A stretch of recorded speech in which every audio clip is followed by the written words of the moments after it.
J-Lo, is that you? Jump into this, and Blake, I'm going to start with you. Most of us, if we're lucky enough to run into a celebrity in public, we only have a few moments to maybe speak with you guys. But for people who see this movie, who relate to the topics of this movie on a deeply personal level, they're really going to want to talk to you. This movie is going to affect people, and they're going to want to tell you about their lives. So if someone understands the themes of this movie, comes across you in public, and they want to really talk to you, what's the best way for them to be able to talk to you about this? How would you recommend they go about it? Like asking for like my address or my phone number or like my location share. Or I could just location share you, and then we could I'm just Social security number. I'm a Virgo, so I'm like, are we talking logistics? Are we talking emotionally? So we are back with the second installment of It Ends With Us controversy / drama, because I'm going to be completely honest, this has consumed my TikTok feed, and I felt like we got to discuss it again because more information has come out. Virgo, so I'm like, are we talking logistics? Are we talking emotionally? Every way, the humanity of this thing. So yeah, I cried. I suffer from toxic masculinity. Absolutely not. Yeah. No.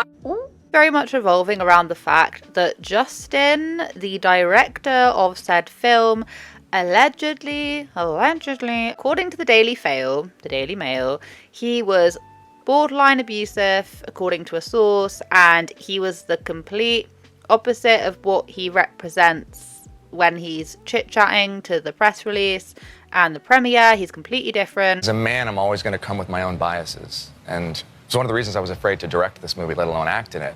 And I wanted to make sure this film always had a female gaze, and I was never putting myself into it. But it's very easy to say, especially for us men, is when we maybe talk to somebody who's in this situation, or we read a book, or we hear a news story, the question that's always asked is, why did she stay? Wrong question. Yeah. What we need to be asking ourselves is, why do men harm? Yes. And that was the big thing for me. And what I've learned more and more and more of is, like, you know, these women who experience this every single day, there's real love there. You know, there's charm, there's charisma, there's passion, there's this belief that they can be better. And it's not so simple. Friends that know more, I'm wearing their pin right now, they were the ones who really worked with me to help me make this film as truthful as possible. And the cast won't speak to each other, and it's all a complete and utter mess. Now, if you're completely confused, I'm not going to be explaining it all, but please go and watch my last video, because I literally do like a complete rundown of this, because it will just take too long. So please go and watch that. I will leave it in my pinned comment. This was really surprising, and to be honest with you, I am not believing the sources. I don't know, and maybe is that just me being quite biased to the fact that it's just because Blake Lively has done such a bad job of representing what this film is even about. I suffer from toxic masculinity. Absolutely not. Maybe, but I'm just not buying it. In fact, it wouldn't surprise me if Blake and her husband Ryan Reynolds have been leaking this kind of stuff to the press. I shared a clip in my last video where they were asking Justin Baldoni, who was the director of the film, they were asking him, you know, would you come back and direct the sequel to this? I've never read the book. I've never watched the film. I went and watched the Deadpool film instead, and that was the other day. So my credentials are very, very, very small. I've just been enjoying watching this all unfold. But he was asked, would you direct again? And he said, no, I think there are better people for the job. Blake is ready to direct. And that for me was something a bit personal. That was a jab. We do have It Starts With Us, so I'm hoping to see you back in the double duty role. I think there are better people for that one. Justin. I think Blake Lively's ready to direct. That's what I think. And went to the author, who's called Colleen Hoover, I believe. They went and asked her, Blake may be there for director, and she was like gushing, and she was saying, yeah. And to me personally, it just feels that they didn't really want Justin to be directing it or promoting it in the way that it was. Justin said he doesn't know if he'd be game to direct the next one, but perhaps Blake would. Is that something that you would entertain? Oh, absolutely. Whoever decides to take charge of the next one would do it justice. But, you know, it's a lot of people to get the same schedules together again. Oh, absolutely. She's so capable of that. She is a powerhouse. She could do literally anything. Even though he bought the rights to make this film and then took Blake on as producer. Ryan Reynolds, Blake's husband, was then pulled in despite there being a Hollywood writers' strike at the time. He was then, you know, not even pulled in, he was blatantly just asked by Blake, hey, do you want to do the rooftop scene? Hey, do you want to do this scene? Apparently it was more than one, and now loads of people are very annoyed because despite there being a writer's strike, he just went ahead and did it anyway. There has been like leaked footage, not even that, it's from TMZ, someone was just there filming Blake and Justin when they were talking, and I'll play you the clip. They're alleging that, you know, there was tension going on.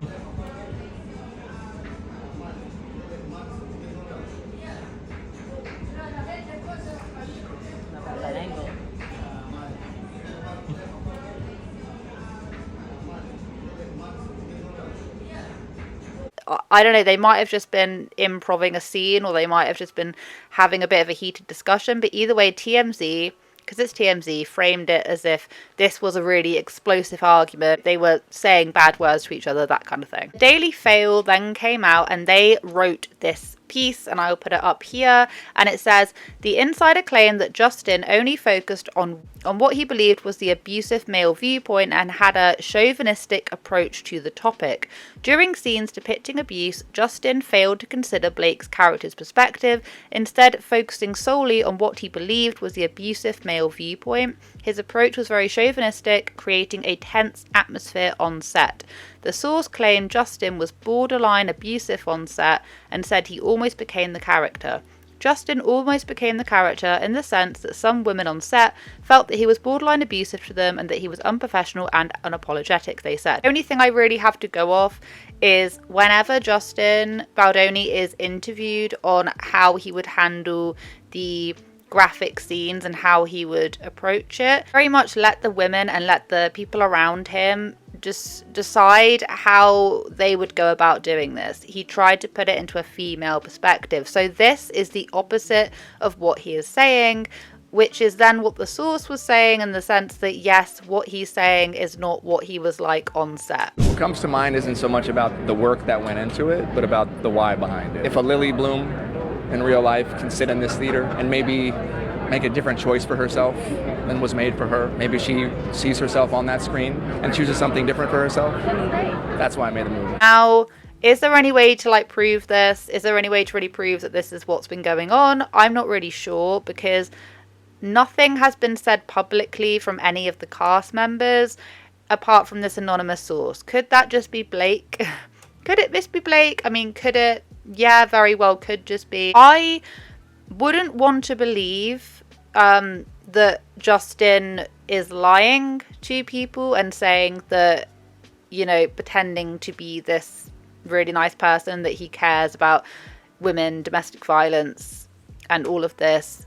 I would hate for that to be the case, and then actually he's very chauvinistic and he's borderline abusive behind the scenes. We are just going based on what he has said and the fact that he's taken a lot of care and a lot of time in supporting charities, organizations, spreading awareness, and what he has said directly to the press. As a man, I'm always going to come with my own biases, and it's one of the reasons I was afraid to direct this movie, let alone act in it. And I wanted to make sure this film always had a female gaze, and I was never putting myself into it. This project was really very much at the center of his heart. He really wanted to make an impact and change the way that men would feel, you know, about their own actions in these kind of situations. He's spoken about this for a long time. Contrast that with the fact that Blake Lively has very much made this about Deadpool Wolverine and her hairline, and also her wearing a Britney Spears Versace dress. So a lot of survivors of generational trauma and domestic abuse are going to see this film. I'm curious, what is the message that you hope that they take away from it? I think that you are so much, and not to minimize it anyway, but you're so much more than just a survivor or just a victim. Well, that is a huge thing. You are a person of multitudes, and what someone has done to you doesn't define you. To me, it kind of feels like a source, and this could be completely wrong, and I could come back and completely eat my words. Completely, don't get me wrong, this could be wrong. But I feel that a source has been planted to make sure that he doesn't come back and direct the next film, because they weren't happy with the way that it was going to be promoted. They wanted to make it into a rom-com so that they could almost challenge the Barbie Oppenheimer situation that was last year. That's just my own personal opinion. Now, there's a really recent People article that says, "It ends with us. Justin Baldoni's clash goes past Blake Lively. Cast will have nothing to do with him. Exclusive. All is not what it seems. A source tells People there is much more to this story. Principal cast and author Colleen Hoover will have nothing to do with him." Reps for Lively and Baldoni did not respond to People's request for comments. It said that the film opened to a strong 50 million at the domestic box office over the weekend. Rumours of discord behind the scenes grew prior to the film's release, as Baldoni did most of his press solo and did not pose for pictures alongside the cast at the film's New York premiere. Fans were also quick to spot that Lively, Hoover and Slate do not follow Baldoni back on Instagram. Now, this is very, very, very true. So Justin has been doing his whole press tour. He's been doing everything by himself. He's been going at it from the angle of, this film features a lot of domestic abuse, lots of domestic violence. We should be spreading awareness for this. This is not for me. This is for the women who cannot get out of these cycles. Okay, he's making that a massive emphasis, whereas Blake is going kind of the opposite and trying to almost dim down what the movie and the book is actually about. Following a Hollywood Reporter story on August 8th reporting there was a fracture among the filmmakers in the post-production process wherein two different cuts of the movie emerged. A source close to Baldoni attributed the discord to creative differences that have been overblown to People Monday, claiming Lively wants to direct the next movie, sidelining him and securing the rights from Colleen. Baldoni told Variety his production company, Wayfarer Studios, has the option on adapting It Starts With Us, but I haven't even begun to think that far ahead. I'm trying to stay in the present as much as I can. So to me, it feels like there is a fight for the next film about who's going to direct it, and I'm assuming that Colleen and Blake and probably Ryan Reynolds have decided that they want to be able to pitch it and create it in a much more rom-com-y aspect, pitch it like that. Whereas, you know, Justin's taking much more of a serious route to it. And if I were Colleen, I would want the film to actually represent the book. So I'm not entirely sure. And then I remember finishing the book, and I wrote Colleen this like impassioned letter, pouring my heart out and saying like, this is why I'm a filmmaker. This is why we started Wayfarer Studios, to tell stories like this. If this book, before it had become a global sensation, had already helped thousands of women leave situations like Lily was in, I knew that if we could find a way to adapt it, which we knew wasn't going to be easy, we had the potential to impact millions of lives. That's why I'm in this business. Nothing against just popcorn movies, but I feel like for me, I want to touch people's souls. And this book and Colleen, it reached in and touched my soul. I do believe that Khalid, the actual book, It Ends With Us, did receive quite a lot of flack because of the way that it was written. They felt like she was romanticizing domestic violence. I don't know if that's, you know, applicable or not. I hear the book's actually quite good, but that's what people were saying as a criticism a little while back. So why she would then want to go with Blake, who is trying to do this, she, in all of her press releases, that's the avenue she's trying to go down. I'm not entirely sure why Colleen, the author of this book, would want to go with that creative decision, but that's just me. Yeah, so I'm really not sure what is going on, the exact reasonings, but I think I've kind of already explained a little bit of what my thought process would be behind this. I still don't really believe that there's any weight to this whole Justin is a chauvinistic, borderline abusive person.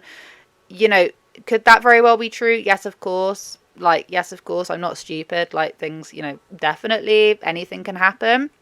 But just based on everything else we know about, you know, the post-production and the promoting of it, just everything else, there just seems like there was some creative control backfiring that went on, and whoever the hell this leaked source is, I just have a feeling is very close to Blake Lively or Colleen or Ryan Reynolds.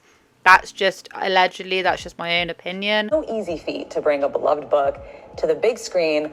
What were some of the concerns or hesitations that you guys had? I mean, honestly, I didn't have any hesitations. To me, it was a no-brainer. It's really hard to let go of. Method acting. Yeah. Yeah, I mean, your clothes are pretty cool. I am wearing. I would absolutely love to hear everyone else's thoughts and feelings about this. Please let me know down in the comment section. I hope you guys have a wonderful day wherever you are in this world. Take care of each other, take care of yourselves.